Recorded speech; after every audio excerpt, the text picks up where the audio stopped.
Hey everyone, what's going on? Joey and Julia here, and it's been about 3 weeks, thanks to COVID, since we did any kind of day trip. Yes. So we're finally breaking free and in the car, driving about 5 miles, 5 hours north towards Lake Placid to once again hike. We hiked New Year's Eve and then we got COVID literally on that hiking trip. How does it feel to finally go back? And it's different than normal because we're doing it in the snow. It's our first winter hike ever. And I mean like winter hike as in currently as we're driving, it is 19 degrees. With the wind chill, it's 11. And what temperature is it going to be on Saturday? Well, on the mountain, it's supposed to be below 11. So, negative 11. My mother already called me. You guys, are you sure you're going to do this? Yeah. We have 3 pairs of pants, 3 shirts, or 3 layers. Is the key. Layering. We are so ecstatic and ready to go ahead and climb these mountains. And Joel, what mountains are we climbing? Because you told me 7 different mountains. The plan is we have Saturday hike. We're going to start around 8:30 a.m. We have 2 mountains to climb. We have Cascade Mountain and the Porter Mountain. So they are both above 4,000 feet.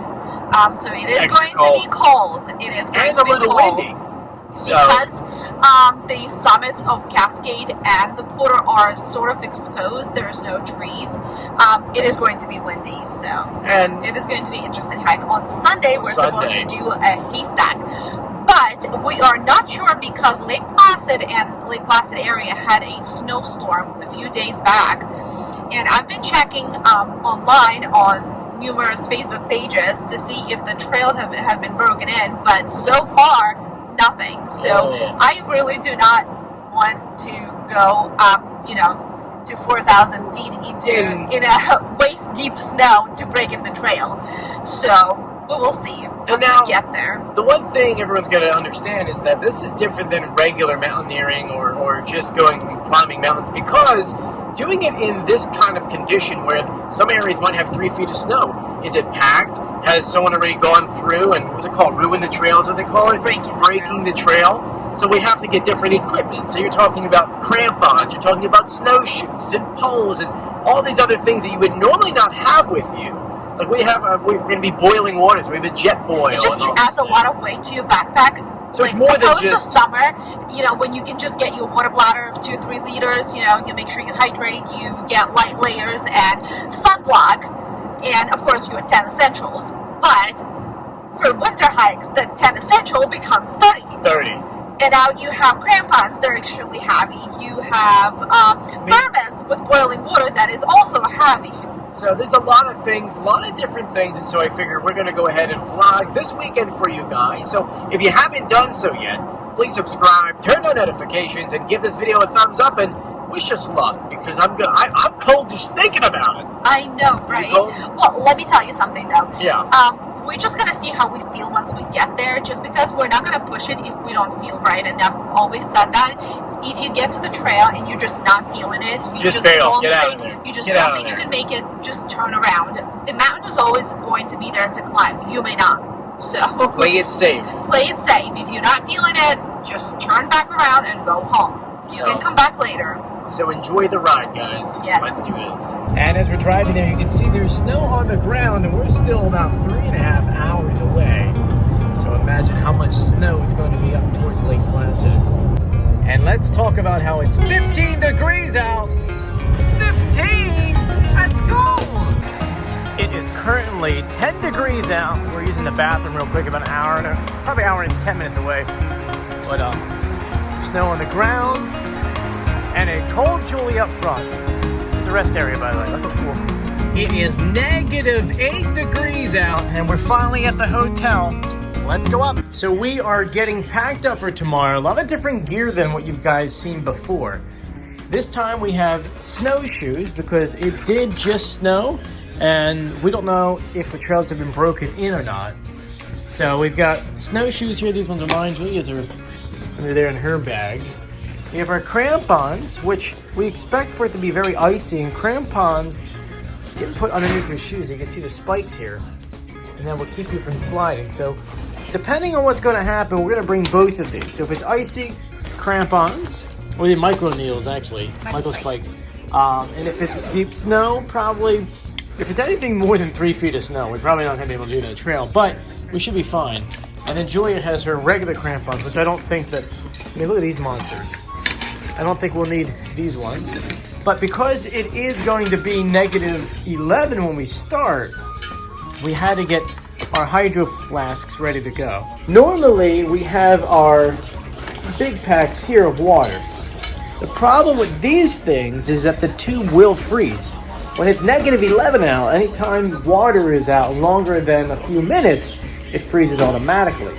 So in order to kind of get around that, we're going to have to boil water and put it inside here.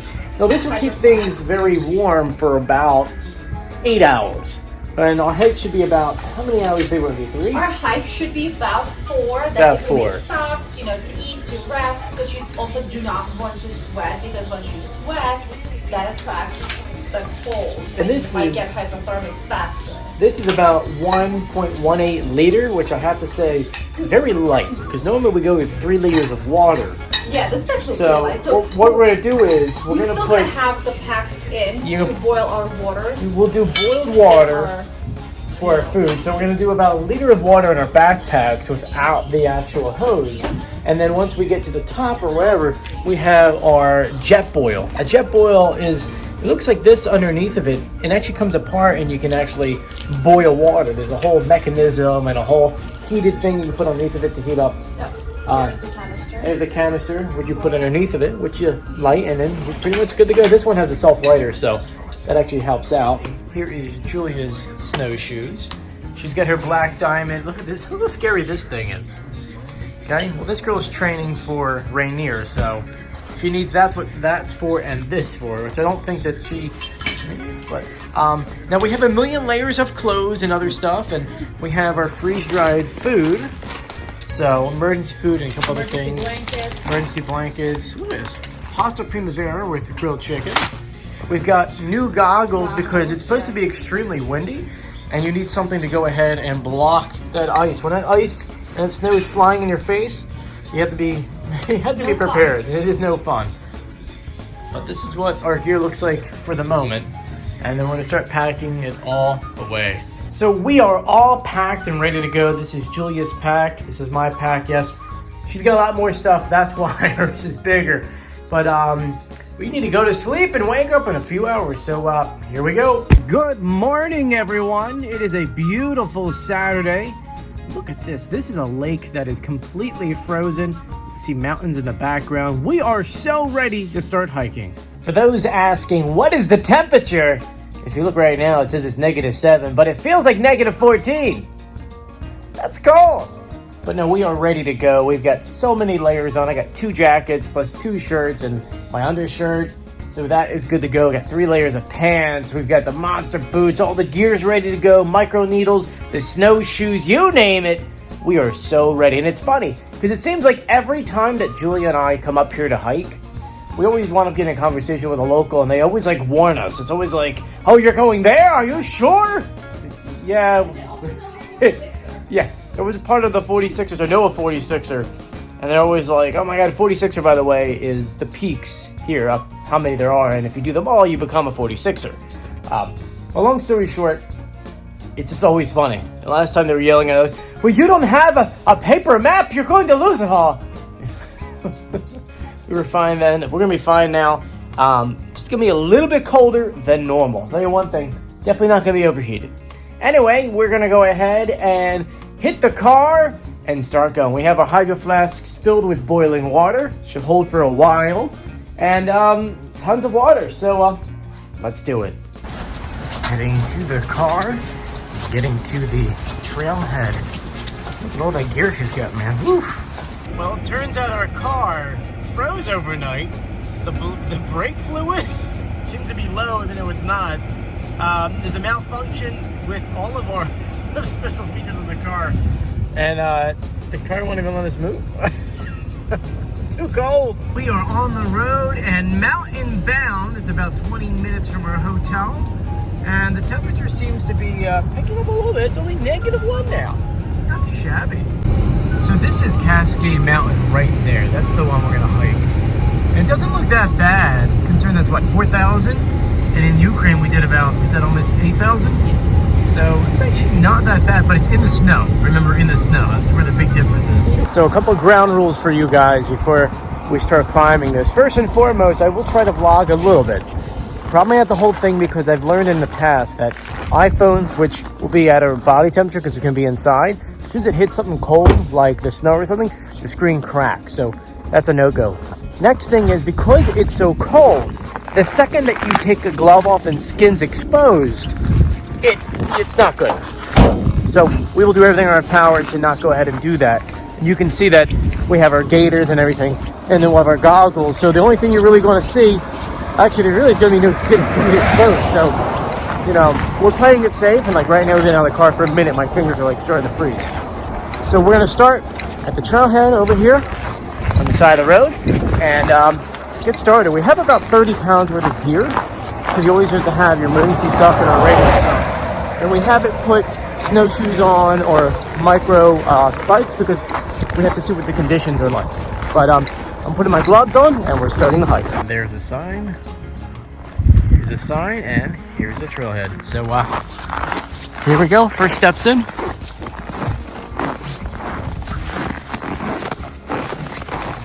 As usual, you have to sign in, which we will, so they know we're here. And we're going to put our micro spikes on in a second because it's very slippery. We need to tell everyone else is doing it. We've decided to go with snowshoes for the time being. It's not really icy, so not yet anyway. Maybe when we get up there it might be. Well, let's get started.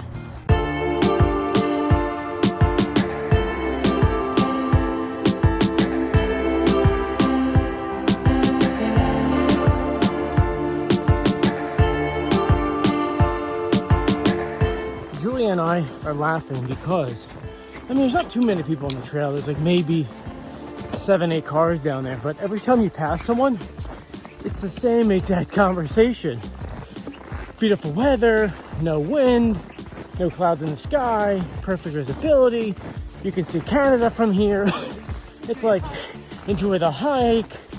And it's funny because, I mean, no one ever says this, but we're all quietly judging each other's equipment. Oh, he's renting. Oh, we get the same poles, same spikes. It's really funny. But it's about 12:40, so about an hour and 40 minutes in. It's funny because this is just about a 5-mile hike.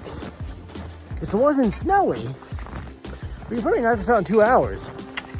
But because it is, see how slow we're walking? And when you wear snowshoes, you gotta lift your legs up even higher.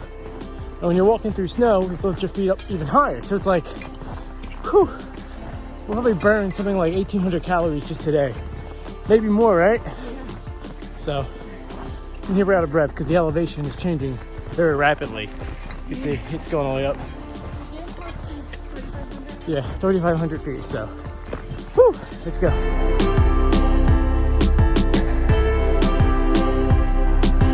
Now that's the mountain we climbed the last time, Whiteface. We were all the way at the top. And we're all the way back here. Let's continue up. Official. So we're almost at the junction. My glasses, because they fogged up so much, became ice. And our tubes froze a little bit, which is expected. That's why we have the hotter water here. But, whew, big push up to Cascade.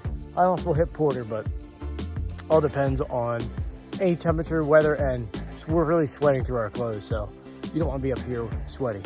But let's continue up.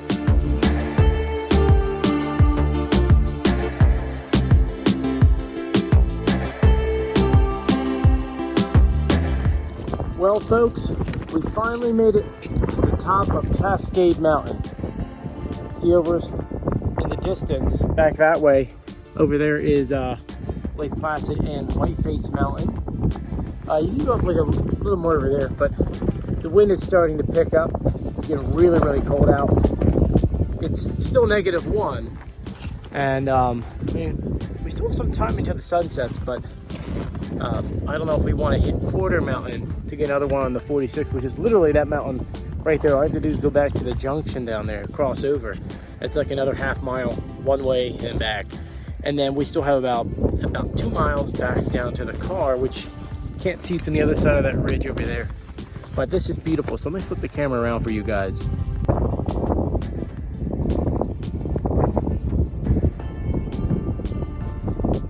So beautiful. Now I'm gonna put my glove back on because having my fingers exposed is not fun. And as you can see, the snow or an ice is freezing on my beard. Yeah, it's starting to get really cold out.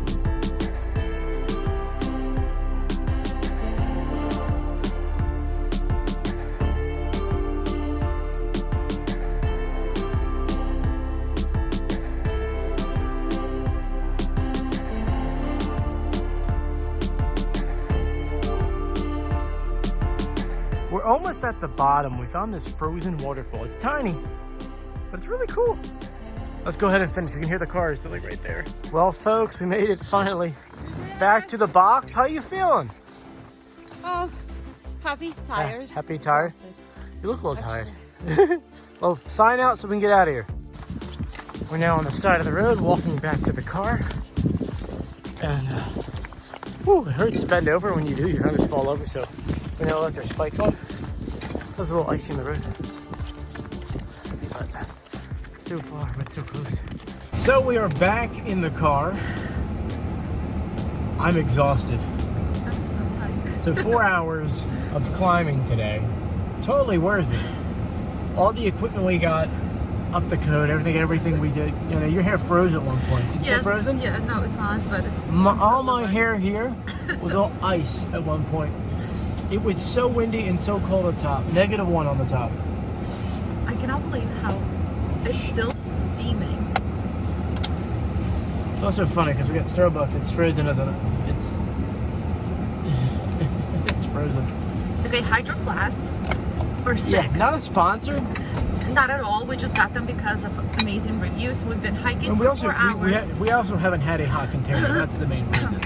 We never had a hiking hot. I mean, look at this. Okay. Look at that thing. That See that is steam? steaming. And we put this in here 6 hours This was ago? outside for 6 hours in sub-zero temperatures. So if you need, actually this is a lightweight one. It's for hiking. Phenomenal. Put a little clip on it, clip to your backpack, and you're good to go. I just said, it's weird to think that we were hiking sub-zero. Yeah. It's like one of those things And that you you know see in the movies. It's like, it was sub-zero. You know what? It's It like, didn't what? feel like it. I No, it actually didn't. sweat through 2 layers of my clothing, and I had to retrieve to my emergency clothing in my backpack. I will tell you, it felt like it at the very top. Because I took my gloves off for like a minute to go film something, and my fingers were frozen. And then, because I was sweating inside my gloves and I took my gloves off, the inside of the gloves actually froze, so they were stuck in place. Jesus. So I had to put it back on and like go like this to warm it up a little bit. But oh my God, it feels great to be back in the car, and the car is finally working, unlike earlier today where it said low on everything and malfunction. But anyway, hope you guys enjoyed our sub-zero climb. If you haven't done so yet, please subscribe, turn on notifications, and give this video a thumbs up. We're putting a bunch of videos and things on Instagram too, and TikTok and everything else. So anyway, guys, thank you for joining us. If you haven't done so yet, please subscribe, turn on notifications, and give this video a thumbs up. I'm Joey. It's Julia. Yes, very tired, Julia. Time for bed. Yes.